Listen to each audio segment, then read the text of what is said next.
Itu daging banget sih. Itu kalau bisa kita cut viral itu.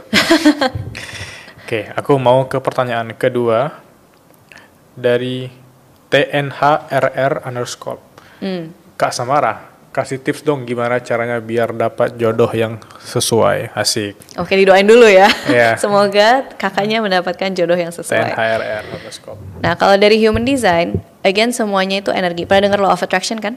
Yes. Ya, jadi kita akan menarik orang-orang yang energinya sesuai. Jadi kalau udah tahu human designmu gitu, tadi misalkan generator, MG, manifesting generator, manifestor, projector, reflector. Kita ada 2 emosi utama yang dari tadi udah disebut-sebut terus. Benar. Gitu. Nah, kalau kita lebih ngerti diri sendiri dan fokus ke frekuensi emosi yang lebih selaras, mungkin kita nggak bisa bahagia 100% gitu. Tapi mungkin bisa untuk lebih cenderung lebih banyak emosi dan energi yang positif dibandingkan yang negatif. Karena sebenarnya tipe itu berdasarkan aura, tau gak Mas Gil? Jadi kayak aura energi yang orang lain mungkin ada yang bisa lihat, mungkin enggak, itu bisa ngerasain gitu. Jadi dengan energi emosi pikiran diri sendiri, kalau kita lebih puas misalkan, lebih tenang, kita ngerasa lebih sukses, kita tuh membuat aura orang mau datang ke kita, mau kenalan, dan pas sudah kenalan juga jadi lebih enak diskusinya, lebih open. Dan tadi kan kita juga udah ngomongin tentang menaruh beban, menaruh sampah, tidak berada terlalu banyak di masa lalu. Memproses emosi, masalah-masalah dengan biasanya ada hubungan dengan orang tua gitu.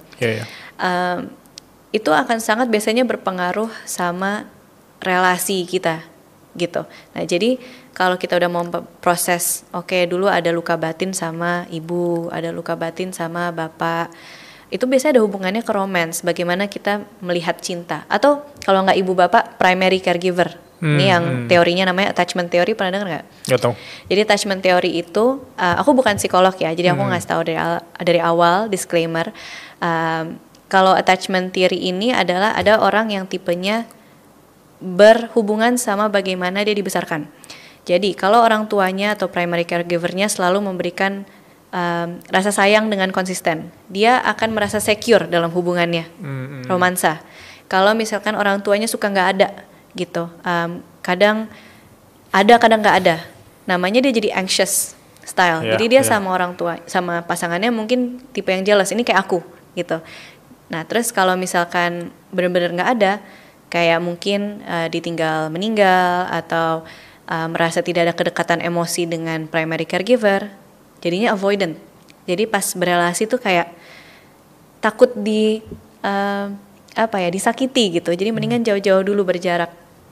Kalau kita udah tahu attachment style kita ini, kita juga bisa lebih memahami, oke, saat gue ketemu orang gimana baiknya gitu. Apalagi kalau yang anxious, oke, gue harus lebih bisa percaya bahwa dia akan ada, percaya bahwa dia nggak kemana-mana atau nggak selingkuh atau apa.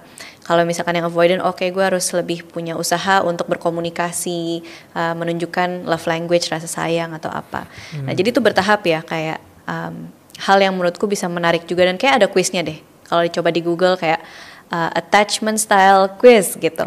Nah itu mungkin teman-teman bisa cari kan. Pasti nyari sekarang kan? Attachment style quiz. Iya, jadi semoga dari mengenal diri sendiri, mengelola energi, mengelola emosi, tahu attachment style-nya akan mempermudah untuk ketemu dengan jodohnya di waktu dan tempat yang pas dalam hidupnya. Amin. Amin.